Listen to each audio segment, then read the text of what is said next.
Thanks everyone for being here. This is the Charla format. We want to hear from our community, and this is the best way we can. We've been doing these for years and years and years, and there's many of you that are here that I recognize from doing these when we were doing them virtually during COVID as a way to connect with our community. At one point, we were doing these Charlas once a week for those 2 years, and I got to just thank my team for doing that because that was a time when a lot of people, organizations, institutions curled up into the fetal position.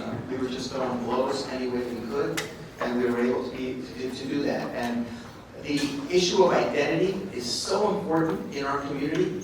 I know many of you that are here, and that intersectionality, that definition of who we are as Latinos, it's important that we tell those stories.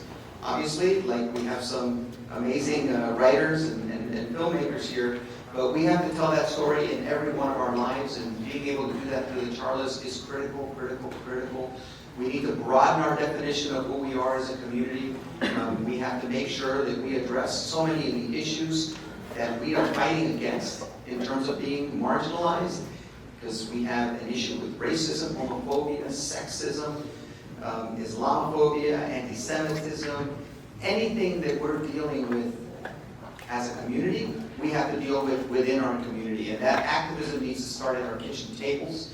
You can't let the abuelita or abuelito or the tío, the tía, the primos get away with saying some of the things that we say, and they try to hide it under, oh, it's cultural, oh, you're so gringo, if you don't understand, this is the way we talk, and that talk is not something that I want to hear. And it's important that we stand up at our own kitchen tables with that. And identity is also very complex, but it's what makes us beautiful.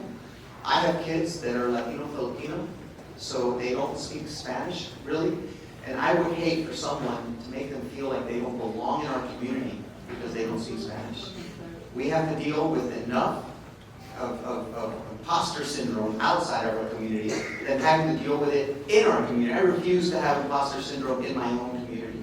So it's important that we right now get to flex a little bit and hear from our community. We have a better understanding of each other, we'll have a better appreciation of each other, and we'll have a better way of emoting and being able to describe ourselves. So I'm thrilled with who the Charla speakers are. I want to thank Natalia del Riego, who is here from LA, an amazing actor that is here to be able to MC, but also hopefully does a few minutes on her identity as well.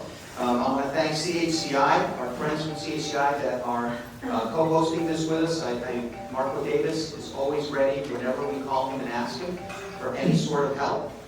And also Latinx Project, who we partnered with on projects before. Appreciate you, and thank you for always answering the call too, because it's important that we represent all our communities.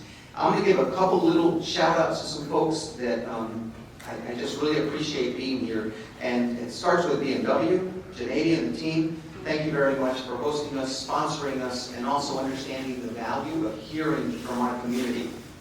We're not here to talk to. I've always said that we are here to be led by our community. It's not the other way around. And thank you for believing in that too.